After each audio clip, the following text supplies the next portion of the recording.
आता कृषीविषयक महत्त्वाच्या बातम्यांचा झटपट आढावा घेऊयात बळीराजा टॉप 10 मधून। दिवाळीच्या सणामध्ये राज्यातील बाजार समित्या या 3 दिवसांसाठी पूर्णपणे बंद असतात। मात्र वाशिम जिल्ह्यातील बहुतांश बाजार समित्यांचे व्यवहार दिवाळीपूर्वी बंद ठेवण्यात आलेले आहेत। यामुळे शेतकऱ्यांना शेतमाल विक्रीसाठी किमान 5 दिवस प्रतीक्षा करावी लागणार आहे आणि त्यामुळे शेतकरी हा चिंताग्रस्त पाहायला मिळतोय।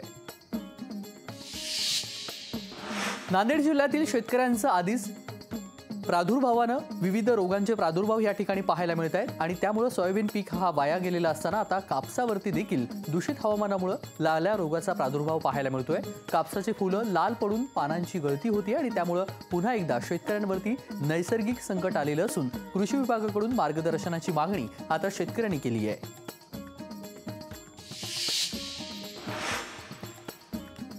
पंढरपुरातील बाजारामध्ये टोमॅटोला प्रति किलो 15 ते 18 रुपये दर मिळालेला आहे आणि मागील काही दिवसांपासून टोमॅटोच्या दरामध्ये घसरण झालेली होती। दिवाळीच्या दिवशी दरामध्ये प्रति किलो मागे 5 ते 7 रुपयांची वाढ झाली आहे आणि त्यामुळे आता शेतकरी मात्र समाधान व्यक्त करतोय। दिवाळीमध्ये झेंडूंच्या फुलांचा मोठ्या प्रमाणामध्ये वापर होतो। मात्र सध्या बाजारामध्ये प्लास्टिकची चायना मेड फुलं हार विक्रीसाठी आलेली आहेत आणि त्यामुळे झेंडूला 30 ते 40 रुपये प्रति किलो दर मिळतोय आणि याच प्लास्टिकच्या फुलांचा फटाका फुल उत्पादक शेतकरी आणि हार विक्री करणाऱ्या बांधवांना बसलाय। झेंडूंची फुलं रस्त्यावरती टाकून देण्याची वेळ आली आहे। पुरंदर तालुक्यातील पावसाने हुलकावणी दिल्याने शेतकरी चिंतेमध्ये आहे। बारामतीच्या हद्दीजवळ असलेली राजुरी, रिसेपिस, नायगाव, पांडेश्वर, माळशिरस, टेकव, कोंडे हे सर्व गावं जानाई शिरसाई योजनेच्या कालव्यावरती अवलंबून आहेत। मात्र यावर्षी या भागामध्ये पुरेसा पाऊस न झाल्याने धरणं देखील कोरडीच आहेत, त्यामुळे शेती चांगलीच अडचणीत सापडली आहे। यवतमाळच्या आर्णी तालुक्यातील यरमलहेटी इथे सकाळी दरम्यान घरात ठेवून असलेल्या कापसाच्या गंजीला शॉर्ट सर्किटमुळे आग लागल्याचं 10 क्विंटल कापूस हा जळून खाक झाल्याची घटना घडली आहे। स्वप्नील देशमुख असं नुकसानग्रस्त शेतकऱ्याचं नाव असून नुकताच कापूस वेचून घरामध्ये गंजी मारून ठेवली असता शॉर्ट सर्किटमुळे कापसाच्या गंजीला आग लागून मोठं नुकसान झालेलं आहे। त्यामुळे शेतकरी आर्थिक अडचणीमध्ये सापडलाय आणि या सगळ्याची नुकसान भरपाई लवकरात लवकर सरकारने द्यावी अशी मागणी आता शेतकऱ्यांनी केली आहे। हिंगोली जिल्ह्यामध्ये यावर्षी पाऊस नसल्याने शेतकरी मोठ्या संकटात सापडलाय आणि यामध्ये सोयाबीन पिकावरती विविध रोगाचा प्रादुर्भाव झाल्यामुळे सोयाबीनच्या उत्पन्नामध्ये मोठी घट झाली आहे। शेतकऱ्यांना पीक विमा तात्काळ देण्याच्या मागणीसाठी ठाकरे गटाचे शिवसैनिक आक्रमक झालेले असून शेतकऱ्यांना पीक विमा तात्काळ देण्याच्या मागणीसाठी सेनगाव रिसोड राज्य महामार्गावरती अर्धनग्न आंदोलन करत रास्ता रोको आंदोलन करण्यात आलं। यावेळी मोठी वाहतुकीची कोंडी देखील निर्माण झालेली होती। राज्य सरकारने शेतकऱ्यांना 8 तास वीज पुरवठा करणार असल्याची घोषणा केली। मात्र महावितरणकडून सुरळीतपणे वीज पुरवठा केला जात नसल्याने शेतकरी मात्र आता अडचणीत सापडलाय। नंदुरबार जिल्ह्यामध्ये यावर्षी सरासरीपेक्षा कमी पाऊस झाल्याने शेतकरी मोठ्या अडचणीमध्ये सापडलाय आणि यामुळे भारत राष्ट्र समितीकडून 12 तास वीज पुरवठा करण्याची मागणी आता शेतकऱ्यांनी केलेली आहे। सरकारने शेतकऱ्यांसाठी 12 तास सुरळीत वीज पुरवठा देण्यात यावा, अन्यथा शेतकऱ्यांसोबत भारत राष्ट्र समिती पक्ष रस्त्यावरती उतरणार असल्याचा त्यांनी इशारा दिलाय। राज्य सरकारकडून धाराशिव जिल्ह्यामध्ये दुष्काळ सदृश परिस्थिती घोषित करण्यात आली आहे आणि यानुसार जिल्ह्यातील शेतकऱ्यांना एनडीआरएफ नुसार मदत करावी आणि सोबतच उर्वरित 11 मंडळांमध्ये देखील दुष्काळ जाहीर करण्याची मागणी ठाकरे गटाचे आमदार कैलास घाडगे पाटील यांनी केली। मुख्यमंत्री एकनाथ शिंदे यांना या संदर्भात त्यांनी एक पत्र लिहिलेलं आहे आणि या पत्रातून त्यांनी ही मागणी केली।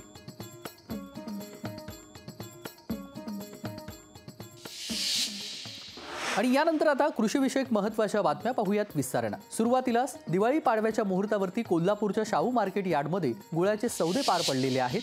पालकमंत्री हसन मुश्रीफ आणि आमदार सतेज पाटील यांच्या हस्ते गुळाचे सौदे सुरू झालेत। पहिल्याच मुहूर्ताच्या ह्या गुळाला पहिल्यांदाच 11,000चा विक्रमी भाव मिळालेला आहे।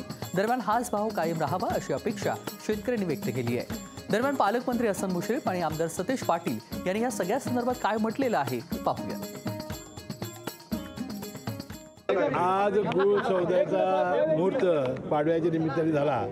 11,000 रुपये हा विक्रमी भाव मिळालेला आहे। हाच भाव शेवटपर्यंत टिकून राहावा अशी इच्छा आहे आणि अपेक्षा आहे। नाही, आमचा प्रयत्न आहे याच्यातून लवकरात लवकर तोडगा काढावा यासाठी आमचे प्रयत्न सुरू आहे आणि मला वाटतं आज जरा पाडवाचा सण झाल्यानंतर त्याला गती येईल असं मला वाटतंय।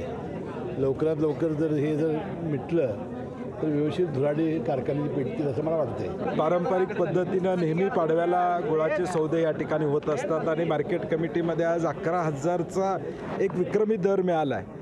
शेतकऱ्याच्या आयुष्यामध्ये एक आनंदाचा क्षण आहे. हा दर कायम राहावा अशी आमची अपेक्षा या निमित्ताने या ठिकाणी असणार. गुळात आता फार मोठी बदनामी झाल्या. बदनामी व्हायचं कारण असं की साखर 4,000 रुपयाला घेऊन साखर 90% साखर करून गुळ उत्पादन व्हायला आहे. आणि खरं म्हटलं तर एक मार्केट कमिटीत आमच्या संचालकांनी एक चांगलं काम केलं आहे की 2013साठी GIचं मानांकन मिळालं आहे. आणि खरं म्हटलं तर ज्यापूर्वी शाहू महाराजांनी चांगल्या अपेक्षेनं गुळाचा व्यवसाय चालू केला होता, त्याच अवस्थेत आता GIच्या मानांकनाच्या जर आपलं इम्प्लिमेशन केलं तर निश्चितपणानं शाहू महाराजांची जी मार्केट कमिटी होती किंवा शाहू महाराजांच्या काळात जो गुळ होता त्याच पद्धतीचा गुळ आमचे सगळे बहादर उत्पादक शेतकरी काढणार आहेत. आणि परत एकदा कोल्हापूर जिल्ह्याचं नाव, शाहू महाराजांचं नाव जगभरात जाण्याची एक संधी मिळाली. यानंतरची बातमी आहे कराड तालुक्यामधून. कराड तालुक्यातील कोळे परिसरामध्ये वांग नदीकाठच्या शेतकऱ्यांच्या मोटर पंप आणि सोबतच केबल चोरीला जाण्याच्या प्रमाणामध्ये वाढ झाली आहे. चोरट्यांकडून तांब्याच्या केबल चोरी करून त्या विकल्या जात असल्याच्या घटना यापूर्वी देखील समोर आलेल्या होत्या. मात्र शेतीला वेळेत पाणीपुरवठा न झाल्यामुळे शेतीचं नुकसान होण्याची शक्यता आहे. त्यामुळे शेतकऱ्यांची चिंता वाढली आहे. यामुळे चोरट्यांचा बंदोबस्त करण्याची मागणी आता इथल्या शेतकऱ्यांनी केली आहे. कोळे आंबवडे आणि परिसरात नदीकाठच्या भागात चोरीचं प्रमाण वाढलं. या लोकांच्या मोटारी, केबला, पाईपा चोरीला जायला लागले तरी पोलीस प्रशासनानं याची गंभीर दखल घेऊन ताबडतोब ह्याचा सुगावा लागावा हीच आमची शेतकऱ्यांची इच्छा आहे. हिंगोलीच्या रिधोरा येथील शेतकऱ्यांना आपल्या 1 एकर शेतीमधील झेंडूला भाव नसल्यानं ट्रॅक्टरच्या साह्यानं झेंडूची बाग उद्ध्वस्त केली आहे. दसऱ्याला फुलांना भाव नसल्यानं दिवाळीला तरी भाव मिळेल अशी अपेक्षा हे शेतकऱ्याला होती. मात्र दिवाळीमध्ये 10 ते 12 रुपये किलो असा झेंडूला भाव असल्यानं शेतकऱ्यांचं लागवड खर्च देखील निघत नाहीये. आणि त्यामुळे एका शेतकऱ्यानं 1 एकरमधील झेंडूवरती ट्रॅक्टर फिरवलाय. त्यामुळे शेतकऱ्यांना सरकारकडे मदतीची अपेक्षा केलेली आहे. मात्र आता सरकार ही मदत पूर्ण करणार का हे पाहावं लागेल. मी दसऱ्याचा माल हैदराबादला नेलता. तिथं मला गाडीचं भाडं पण वसूल नाही झालं. आता दिवाळीचा माल जागेवर माझा 10 रुपये मागत होते, पण मी काय जागेवर दिला नाही. 10 रुपये म्हणजे बायाची मजुरी पण फिरत नव्हती माझ्याकडे. त्याच्यामुळे मी आता हे शेवटी उपाय काय करावं म्हणून हे ट्रॅक्टरचा उपाय रोटर करून त्याचे पूर्ण हे करायला होतं मशागत शेतीची. आता झेंडूचे 1 एकर लागवण आहे, झेंडूच्या फुलाची 1 एकर लागवडमध्ये आम्हाला काय त्याचा खर्च फिरला नाही. रोपाचा खर्च, पिकाचा रोपाचा खर्च सुद्धा फिरला नाही. आम्ही काय करायचं, कशी दिवाळी करायची? दिवाळी काय शेतकऱ्याच नसते, शेतकरी कसे शिमगा आहे. आणि दिवाळी कोणाले कर्मचारी, शेतकरी काय उन्हाळ्यात मिळाला झाला.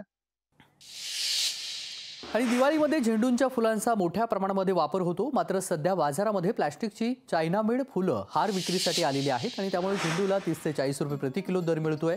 आणि याच प्लॅस्टिकच्या फुलांचा फटका आता फुल उत्पादक शेतकरी आणि हार विक्री करणाऱ्या व्यापाऱ्यांना बसत आहे. झेंडूंची फुलं रस्त्यावरती टाकून देण्याची वेळ त्यांच्यावरती आली आहे. प्लास्टिकच्या फुलांवरती तात्काळ बंदी घालण्याची मागणी आता शेतकऱ्यांसोबत व्यापाऱ्यांनी देखील केलेली आहे. आर्थिक आम्ही संकटात आहे. आमचा माल टाकून द्यायची पाळी आली. ओरिजिनल फुलं जी पूजेला लागतात ती 30 रुपये किलो चालू आहे रेट.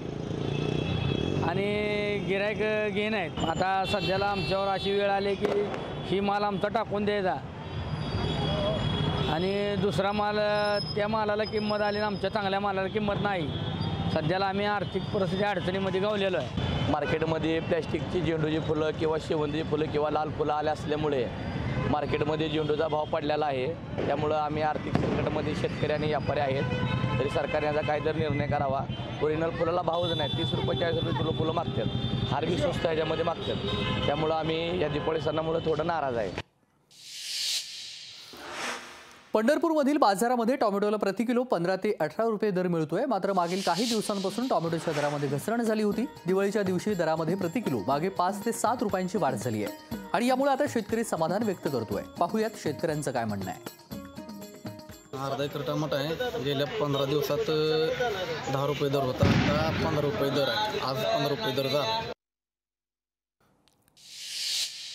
राज्य सरकारकडून धाराशिव जिल्ह्यामध्ये दुष्काळ सदृश्य परिस्थिती घोषित करण्यात आलेली आहे आणि यानुसार जिल्ह्यातील शेतकऱ्यांना NDRF नुसार मदत करावी आणि सोबतच उर्वरित 11 मंडळांमध्ये देखील दुष्काळ जाहीर करण्याची मागणी ठाकरे गटाचे आमदार कैलास घाडगे पाटील यांनी केलेली आहे. मुख्यमंत्री एकनाथ शिंदे यांना या संदर्भात त्यांनी एक पत्र लिहिलेलं आहे. पाहूयात. शेतकऱ्यांचं समाधान करण्याचा किंवा तोंडाला पानं पुसण्याचं काम ह्या सरकारने केलेलं आहे. तर असं न करता शेतकऱ्यांना ठोस मदत होणं अपेक्षित आहे.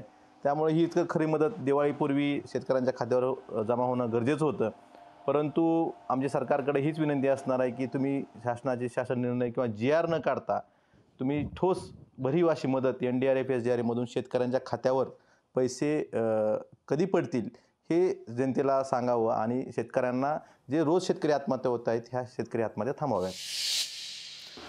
सरकारनं तात्काळ दूध दराचा निर्णय घ्यावा अशी मागणी आता माजी आमदार दीपक आबा साळुंके पाटील यांनी केली आहे. फळबागांचा तालुका अशी सांगोला तालुक्याची ओळख होती. मात्र बागेवरती पडणाऱ्या रोगाच्या प्रादुर्भावामुळे शेतकरी दूध व्यवसाय करू लागलेत. मात्र इथे देखील शेतकऱ्याच्या पदरी निराशाचं असल्याचं पाहायला मिळतंय. त्यामुळे बळीराजाला जगण्यासाठी सरकारनं दुधाचे दर हे 40 रुपये करावेत अशी मागणी आता जोर धरू लागली आहे. सांगोला तालुक्यातल्या 72 शेतकऱ्यांनी त्याची भर काढण्यासाठी दुधाच्या धंद्यावर मोठं लक्ष देऊन हजारो लाखो लिटर दूध सांगोला तालुक्यातून उत्पादन होतंय. दुधाच्या धंद्यामध्ये शेतकऱ्यांचं जरा बरं चाललं होतं, परंतु दुर्दैवानं दर अतिशय पडले आणि 37-38 रुपयाचा दर हा जवळजवळ 30 रुपयावर गेला. 9-10 रुपयाचा फरक पडल्यामुळे शेतकरी पुन्हा हैराण झालेला आहे. या निमित्तानं मी खासदारांना विनंती केली आणि मुख्यमंत्री उपमुख्यमंत्र्याला आम्ही निवेदन देणार आहे की दुधाच्या दरामध्ये वाढ झाल्याशिवाय उद्ध्वस्त झालेला बळीराजा आमचा नीट होणार नाही. तर या निमित्तानं शासनानंही त्याच्याकडे लक्ष वेधावं. राज्य सरकारनं शेतकऱ्यांना 8 तास वीज पुरवठा करणार असल्याची घोषणा केली. मात्र महावितरणकडून सुरळीतपणे वीज पुरवठा केला जात नसल्यानं शेतकरी मात्र आता अडचणीत सापडलाय. नंदुरबार जिल्ह्यामध्ये यावर्षी सरासरीपेक्षा कमी पाऊस झाल्यानं शेतकरी मोठ्या अडचणीत सापडलाय आणि यामुळे भारत राष्ट्र समितीकडून 12 तास वीज पुरवठा करण्यात यावा अशी मागणी आता त्यांनी केली आहे. शासनानं शेतकऱ्यांसाठी 12 तास सुरळीत वीज पुरवठा देण्यात यावी, अन्यथा शेतकऱ्यांसोबत भारत राष्ट्र समिती पक्ष रस्त्यावरती उतरणार असल्याचा इशारा देखील त्यांनी दिलाय. पाहूया. आज ज्या पद्धतीने वीज सरकार 8 तास देत आहे शेती वीज पंपासाठी, ती अत्यंत कमी वेळेची ती आहे. त्याच्यामुळे सरकारला आणि वीज वितरण कंपनीला आम्ही विनंती करत आहोत का सरकार जे 8 तास वीज देत आहे ते 12 तास वाढवून मिळवावी आणि 12 तास दिल्यावरही ज्याचा जी खंडित जी वीज पुरवठा असतो तो भरून काढून पूर्ण 12 तास द्यावा. यानंतरची बातमी आहे हिंगोली जिल्ह्यामधून. हिंगोली जिल्ह्यामध्ये यावर्षी पाऊस नसल्यानं शेतकरी मोठ्या संकटात सापडलाय. यामध्ये सोयाबीन पिकावरती विविध रोगाचा प्रादुर्भाव झाल्यामुळे सोयाबीनच्या उत्पन्नामध्ये मोठी घट झाली आहे. शेतकऱ्यांना पीक विमा तात्काळ देण्याच्या मागणीसाठी ठाकरे गटाचे शिवसैनिक आक्रमक झालेले असून शेतकऱ्यांना पीक विमा तात्काळ देण्याच्या मागणीसाठी सेनगाव रिसोड राज्य महामार्गावरती अर्धनग्न आंदोलन करत रास्ता रोको करण्यात आलेला आहे. यावेळी मोठी वाहतूक कोंडी देखील निर्माण झाली होती. जर या 8 दिवसामध्ये शासनानं आमच्या या मागणीची दखल नाही घेतली तर भविष्यात शिवसेनेच्या वतीनं शिवसेनेच्या स्टाईलनं आंदोलन करण्यात येईल, ही सुद्धा या ठिकाणी शासनाला मी मागणी करतो. दुसरी गोष्ट, काल परवा आपले आमदार आणि खासदार यांनी एक छोटंसं चॉकलेट दिलं आमच्या जिल्ह्याला की बुवा हिंगोली जिल्हा दुष्काळ सदृश स्थिती. आता सदृश काय असतो आणि दुष्काळ जाहीर काय असतो याचं सुद्धा मला या ठिकाणी त्यांना एक प्रश्न विचारायचा की आम्हाला 3-3, 2-2 पोत्याचं सोयाबीनचं आवरेज आलेलं आहे. आमचे कुठलेच याचे पीक विम्याचे पंचनामे झालेले नाहीत आणि कुठलाच या ठिकाणी आम्हाला पंचनामे झाले नाही तर पीक विमा मिळणार आहे कुठून मिळणार आहे. काल परवा म्हणतात की सर्कल वाईज तुम्हाला परत एक चॉकलेट दिलं की सर्कल वाईज तुम्हाला पंचनामे करण्यात येईल. आमची एक ठोस मागणी आहे या ठिकाणी की संपूर्ण हिंगोली जिल्हा हा दुष्काळग्रस्त जाहीर झाला पाहिजे. कराड तालुक्यामधील कोळे परिसरामध्ये वांग नदीकाठच्या शेतकऱ्यांच्या मोटर पंप आणि सोबतच केबल चोरीला जाण्याच्या प्रमाणामध्ये वाढ झाली आहे. चोरट्यांकडून तांब्यांच्या केबल चोरी करून त्या विकल्या जात आहेत. या घटना यापूर्वी देखील घडलेल्या होत्या. शेतीला वेळेत पाणी पुरवठा न झाल्यामुळे शेतीचं मोठं नुकसान होण्याची शक्यता आहे आणि यामुळे शेतकऱ्यांची चिंता वाढली आहे. त्यामुळे चोरट्यांचा बंदोबस्त करण्याची मागणी आता इथल्या शेतकऱ्यांनी केलेली आहे. पाहूया. लोकशाही मराठी ऐका, पहा, जागरूक रहा.